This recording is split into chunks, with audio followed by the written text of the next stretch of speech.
Alrighty. CCA Heathcliff is a cool guy. Man looks after his teammates, bails them out of rough situations. However, he's like that unreliable big brother that you need to bug a lot. After bugging them enough though, they always pull through. That's the experience using this ID. Takes a decent bit of babying if you want to use his entire kits, else otherwise he's a little unreliable. Man's whole appeal is at S3, massive beam of light that slams into enemies, rolling stupid high and being unbreakable to boots. This thing has a lot of conditionals and difficult to reasonably reach ones outside of MD, but the payoff isn't quite as great as it may initially seem. It lacks a lot of damage increasing conditionals and realistically only gains a stupid amount of coin power upon usage. There's no deal 100% extra damage or execution damage or status based conditionals. It's kinda just an almost vanilla beat stick. A rather unusual one though, since it has the capacity to do mixed damage on the final coin. That being said, we have a stupid consistent way of always having this thing on hand every other turn. The rest of his kit is a bit of a slouch as well. It requires a lot of effort to get him properly online and get the most out of him, especially with the fact that he uses charge potency in a lot of his conditionals rather than strictly charge count. His S1 is particularly sad, needing charge potency to even get coin power, and otherwise only getting clash power for charge count. He also needs 12 count to get the maximum out of this, where he finds it difficult to organically boost his counts outside of his S1 and defensive skills. It would take using his S1 3 times before he would see the full benefit of the clash power, and even then, he would have built up 0 potency. Whenever our only option is to use this skill, it's usually better to just slot in defense instead, as it will contribute far more than using an S1 outside of Cherry Tap. S2 is notably better, acting closer to what you'd expect out of a charge ID. It consumes 6 charge counts for coin power, and also has charge potency based coin power too. There is, however, only 2 coins. While they roll rather high since the base and number of coins is low, this skill is rather unreliable and depressing to use while his sanity is low. We do get a charge barrier, which can convert into charge counts as long as it isn't popped, so it's not all doom and gloom with this skill. But it really needs sanity to be topped off. It also makes things far more difficult to set up than you'd expect due to being count neutral when we have more than 6 counts unless charge barrier manages to activate, topping us up by a fair bit. This becomes more reliable as we ramp up, but otherwise is an almost non-factor early on. His defense skill is still higher priority than this one as well. As for the actual mechanics of his S3, it rolls pathetically low unless we consume at least 10 charge counts. While this is similar to other W-Corp IDs in functionality, his lacking charge build-up from his other base skills makes this far, far worse. With enough charge count though, this skill is a monster clasher, rolling a rather absurd amount for clashing and even higher for damage should the stars align. The final coin can roll stupid high with up to 16 fucking coin power. This needs him to have 10 charge counts by the time we reach his final coin. This can be exceedingly stupid. Mind you, that is the only count related portion. This monstrosity also comes with potency based conditionals, though most of those are more for consistency as it offers up to 5 clash power, 1-to-1 with potency, and up to 50% extra damage on his final coin, as slash damage instead of blunt. Now, while this thing can on its own rack up a 37 for the final coin, that's not the entire story. If you've seen my Captain Ishmael video, you know that I've been leaving out some really crucial details thus far.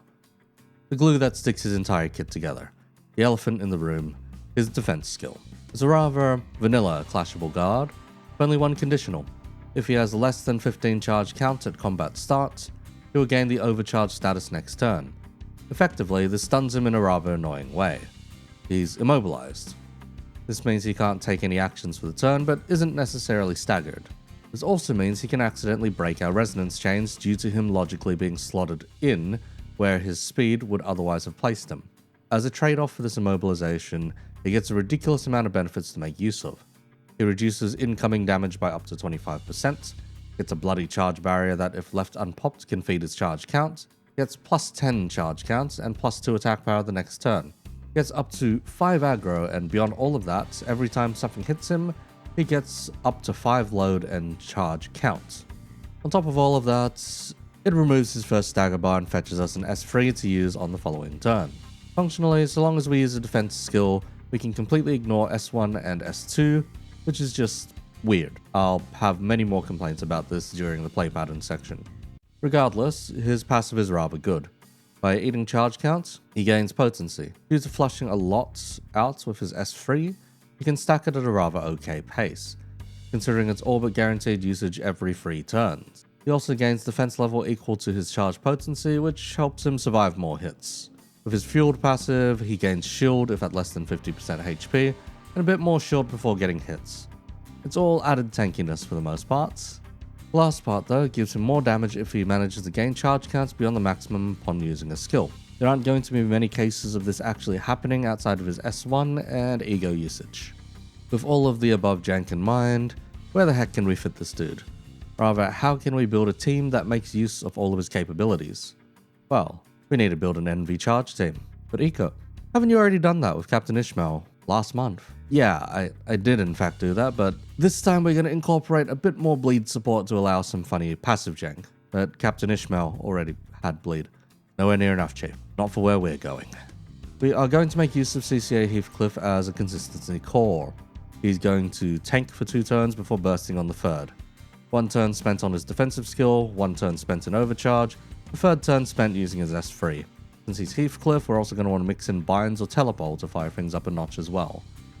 To that end, we're going to need to mix in some sinners with gloom, pride, and lust as well. Thankfully, these are rather easy to come by, but a little jank to fit if we're unlucky. Since we've got a tank at least, we're going to want a healer and a DPS too. Oh, I guess we're turning this into a holy trinity kind of affair. Shouldn't be too hard, though that does mean our main focus is going to be almost exclusively on focused encounters rather than unfocused ones. In that case, we're going to need some real consistent pinch hitters and smart play to make things work this time, compared to the more brain-off bejeweled strategy from Captain Ish's team. Let's look at our core first then. Say hello to Middle Sinclair again. This time we're actually letting him get his bleed coin conditionals.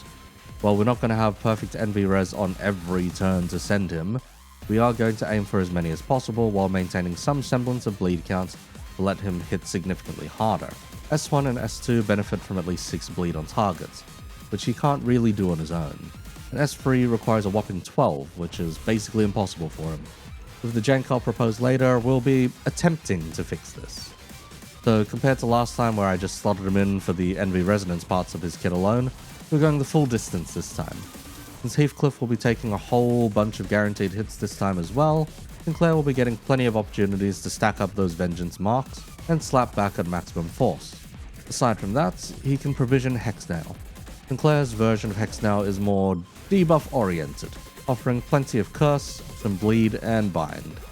The passive can also give us defense power up and protection should he be hit by negative effects. Since he'll be getting hit to proc his counters, the amount of debuffs he'll be carrying is likely to be higher than 0, meaning we can milk this passive for more damage. Regardless, his kit is straightforward enough, so we'll be moving on to our first package deal. We've got the W-Corp 4th pack, specifically Mersault, Hongers, and Ishmael. One of these will always be on the field, while the others can be swapped on field as necessary. Rhino Mersault is our bleed solution. He provides a stupid amount of bleed count that we can abuse for various passives and coin power conditionals as required. We don't need to stack it very high either, since no one needs more than 12 potency to get full power out of their conditionals. Rhino Mersault has an NV guard skill, meaning he'll always be ready for resonance as required. During off NV turns, he can use his S2 and S3 to inflict a rather large amount of bleed. There's plenty of utility outside of just providing NV. Of course, there's a very specific ego that's very powerful that I neglected to mention with the Captain Ishmael video. Since we're fielding him this time rather than keeping him in the back, we can use Electric Screaming. This ego is an uptype 4 or bust, since the benefits of getting it maxed out are huge for NV-based teams. This ego is a stupid battery cell that is relatively cheap to fuel. Plus, during NV resonance turns, we can opt to use this in the chain to massively boost outgoing charge count for up to 5 allies. Since we've only got 5 other charge IDs on the field, this is rather huge and perfectly efficient, as long as we can execute it during a full NV resin. It's a plus 52 charge count overall, and 2 NV damage up for 1 RAF and 4 NV if we play our cards right. The passive is also Mini Bind's passive, giving defense and offense levels up, self and 2 adjacent sinners on the dashboard. As for the other 2, Honger's bench passive gives us 15% to our final coin. While it's not exactly a guarantee that Heathcliff will receive it, it's a rather consistent passive nonetheless. If he ever hits the field, he'll be a bit of a wet noodle as he tries to build up. We can still contribute through raising stagger threshold and some base amount of sinking to edge out the sanity advantages. The same can be said of Ishmael. He grants us blunt damage to the ally with the least SP. There's plenty of good targets for it, but it'll likely land on one of our specific DPS sinners that we'll mention later. If she ever hits the field, she doesn't need as much time to build up compared to Hongers, but doesn't have as high a ceiling. Both of them do offer about the same thing though. Next, we can look into a support. This one will be W-Corp Otis. While her Envy Resonance capabilities are on the lighter end, she provisions load and pride resources. We'll be needing pride for the eventual bind usage. Aside from load, her Envy skill does provide us charge barrier as well. If we time it for the turn after Heathcliff dumps all of his charge, we can all but guarantee it landing on him. Otherwise, we could gamble on it going after Heathcliff's dumping of charge on the same turn if we wish to stack it on him earlier. Past there, she can provision Clash Power to Heathcliff through her passive, and some binds application as required. In terms of ego, he can provision Dimension Shredder. This one is a little more selfish, but otherwise can be a screen clearer for ad phases in focused encounters, or for clearing chaff in general. From there, we can look to a few more solos to be including. Charge is full of these, since realistically speaking, many charge units are self-sufficient. First, we can look at one of our DPS sinners, Multi-Crack Fast. There isn't all too much to say here that hasn't already been said. She builds up potency, dumps it, and if she lands a kill, shares some of the counter out. In terms of skills to look out for, we want to hit her S3 the turn before a big Envy damage push, since she can inflict up to 2 Envy Fragile on our targets. Past there, she has some execution damage, the ease on her on-kill charge sharing a little more. In terms of egos, she can pretty much fuel fluid sack on her own. She can also overclock Hex now opportunistically if she is faster than the rest of the team, for a stupid amount of Envy fragility, as well as some nails to stretch that bleed a little more. Next, we want to slot in Red Eyes and Penitent's Ryoshu. We're finally going to make use of her. Since we're running a slower paced team, we can benefit from her more so compared to W-Corp Ryoshu's Glass Cannon approach. Since we can also maintain some semblance of bleed on targets, we're also going to be able to turbo Ryoshu a little more thanks to her passive and S3. Specifically, Red Eye's gain will be a decent bit faster as it scales quite fast with any semblance of bleed on target. She's an odd unit. Almost all of her utility and damage is packed into her S3, that of which provides healing for both HP and SP. This heal can go out to quite a few allies based on resonance too. Both Sinclair and Heathcliff, who are likely to be taking hits, can benefit at the same time. That said, more of her utility lies in her egos. We're looking at the Red Eyes combo. The first one is a lot of utility through bind application and plus coin drop. The passive also allows her to inflict bind on Clash Winds too. Next, we'd want Red Eyes Open. This one is rather useful to have since we'll be able to increase her consistency with our Envy Resonance team. Since she doesn't have an Envy defense skill, on turns where we need that Envy Resin but don't have any S1s, we can slot this instead to meet such requirements. As for luxury, if we can stomach a Contempt Orb, that's an option, but it's not a particularly high priority in this composition.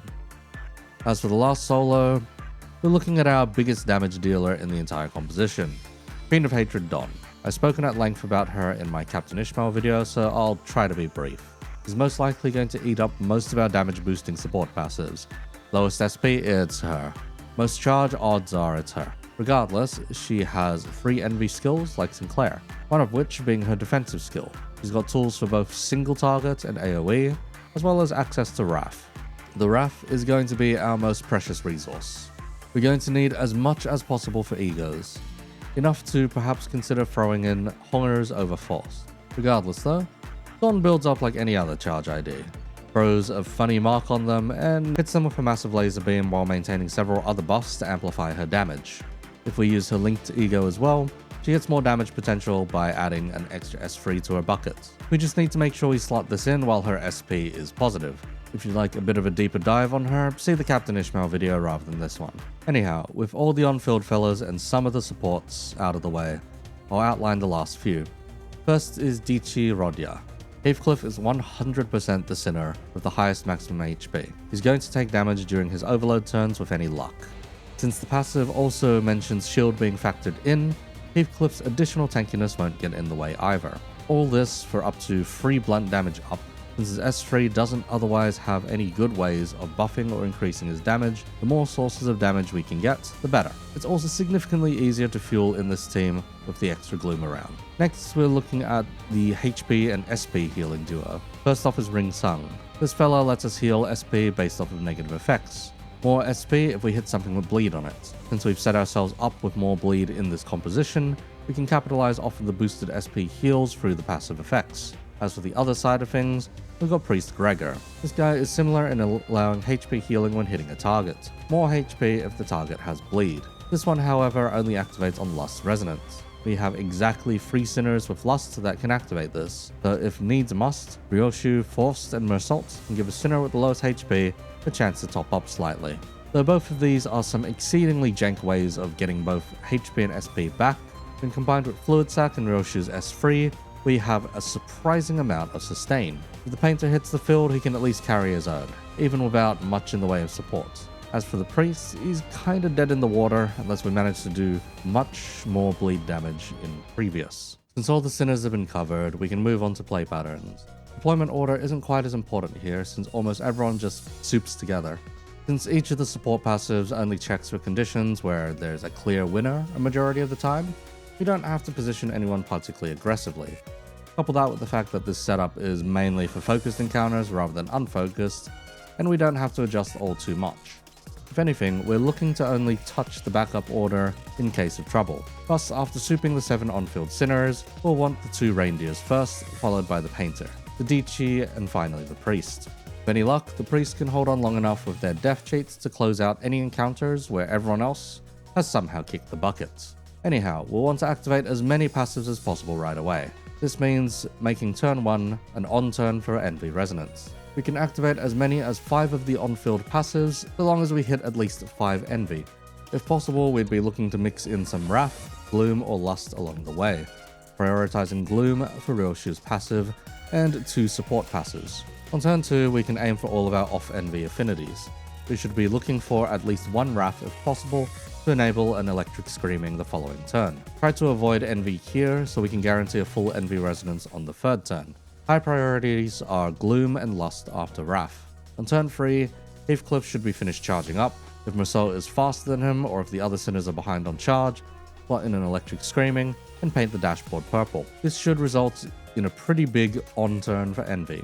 With any luck or proper redirection, Heathcliff should already be at 3 charge potency by dumping 20 charge all at once. On turn 4, we're looking to loop the above. We don't have to as aggressively look for an on-turn this time. Instead, we'll be wanting to fish for resources for buy-ins.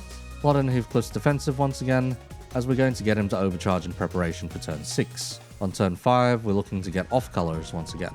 If there's any odd egos we'd like to use, now would be the time. Sinclair's Hex Nail comes to mind, but since it eats pride, it should only be considered if we intend to end the fight earlier, or if we aren't saving resources for binds. If the encounter provides extra ego resources or we're going in with them, just let it rip. That aside, turn 6 is another on-turn for Envy.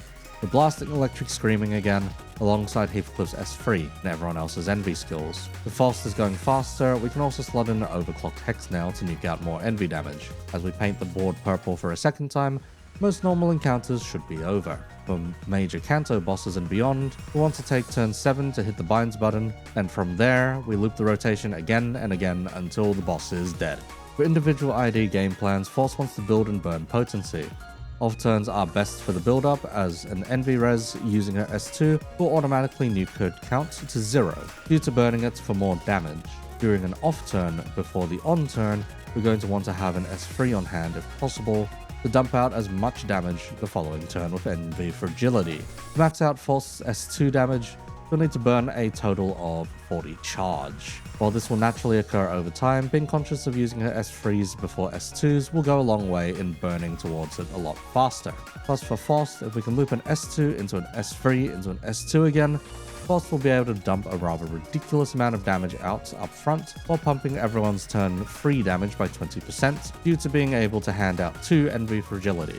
If we're bold enough, we can nuke out a hex nail on that turn free for even more envy fragility, but we'd likely be dipping into our passive resources in doing so, making it better used for the second loop around. Sinclair just needs to monkey their way through. Since Heathcliff is getting hits and Sinclair is going to get hit when using a counter, we just need to make sure we hit the boss in order to claim the vengeance stacks. Once we're turboed towards 30 vengeance stacks, we'll just start hitting harder and harder. If Massault can apply enough counts, we can even pile on the potency with Roshu and Sinclair both to meet his conditionals. We'll feel the impact mostly on his S3, since it'll get an additional 6 power from the coin power conditionals. For ego use, if we can squeeze out a hex nail, we can amp his counter abilities and increase his survivability if need be. It'll be unlikely though due to our scarce pride resources. For Don, we can functionally Unga as well. While we want to gain love and hate through spending charge, we can build up a little more during off turns with our S1. S2 generates and consumes, while S3 is a full funnel. If possible, we'll want to S2 on turn 1, S1 on turn 2, and S3 on turn 3 for plenty of damage. Now if we can cheat in and 4 envy res on all 3 turns, we're getting the maximum damage boost on Magical Arcana 2. If we do so, however, expect an instant nuke down to minus 25 SP, and for the negative half of her kit to trigger. She'll be here for a while unless we can heal her SP out of it. Otherwise, expect egos to be locked out for her. If we want to consider using her linked ego, we'll have to do it while she's still positive. Very expensive and unlikely to come out, unless we go for a third rotation. At which points, I feel that we'd rather want to hit the binds button. If resources aren't a concern though, getting this out at all is a major buff to the team and Don's damage. As for Roshu, we'll want to preserve our S1s for envy turns, and mainly focus on using S2 and S3. S2 stretches especially far if we can keep bleed on the target through the Rhino. Furious Skullbuster will likely have for either turn 4 or 5 as required. The rather hard-hitting nuke, as well as applying some funny healing of HP and SP. We can sneak it in to a bigger resin as well to spread out the healing. On an off turn, getting a 4 resin of anything alongside it will already max out the benefit. Regardless, if we somehow sneak in a Red Eyes Open, it suddenly becomes quite strong after every Skullbuster due to the attack power up post heal. For most of the rest, their play is either guided by the above rotation or is otherwise rather simple. Now for the mildly jank parts surrounding Heathcliff's kits, the S1 does virtually nothing, even with charge. It only really gets slightly better and doesn't help us reach all too many breakpoints in terms of consuming or generating charge. If it comes up and we have to use it, we may as well just slot a defensive or an ego instead. As for his S2, this one can actually give us a few things to consider. First off, if we can get charge barrier through its effects, it becomes significantly more useful. It may just make enough charge for us to use an S2 before an S3 instead, to avoid needing to waste a turn for overcharge. Unfortunately, this is a bit more of a side grade. The S3 won't be quite as strong due to not getting any load, proccing Roger's passive or getting attack power. Aside from that, since we're not getting hits, we wouldn't have any extra charge to execute a stronger S3 outside of counts from the skill itself, that of which is an on heads hits rather than just hits. We can unfortunately be screwed out of the maximum final coin potential just a little easier. Now alternatively, if the turn after an S3 we use an S2, then delay even further with a defensive skill, it's a guaranteed maximum power S3, but makes the rotation so much longer at 4 turns instead of 3. This effectively desyncs everyone else in the team as well, potentially causing the team to just not line up quite as easily with their skill buckets. While the S2 is a side grade to using his defensive skill, it's rather troublesome to use even if we wanted to. In summary though, Envy on turn 1, Envy off turn 2, Dump Envy turn 3. Rinse and repeat while adjusting minigames as required. Do that a few times and most bosses should be dead in a reasonable amount of time. If they're not dead yet, well, at least you won't be dying due to the healing provided through Roshu and the back line. Thanks for watching another dive into an ID that's been slandered way too hard. I like this cool guy. Once again, he's that useless older brother that comes in clutch when you need them most. The next guide is going to be stupid long thanks to the sheer amount of synergies to account for. All fucking hay shows, since we're going to be doing Lord Hongers. While I could explore other avenues for his usage, the season's almost over, so I should throw in a season closer of some kind, you know? Anyhow, there's likely to be another critique before that one goes up. Yes, I can hear the booing, the last one wasn't received crazy well by the power scalers and lore historians. Thankfully, the aim this time isn't too lore heavy, but instead in regards to gameplay. I'll be taking 2 days off again before starting production on that one. So it'll be on Monday, most likely, in terms of release. I'll be streaming W-Corp again tomorrow. Maybe by the time you see this, I'll be live with it already. It's the community's facility, so if you'd like a nuggets, go throw it in the Lobotomy Corporation channel on my Discord. Go up to the stream if you'd like. Chat also votes on the abnormalities too. Thanks for listening to this one. While a lot of the content is similar to the Captain Ishmael video, I feel like there was enough of a difference for this one to warrant a proper one. I'll be back with another one soon enough.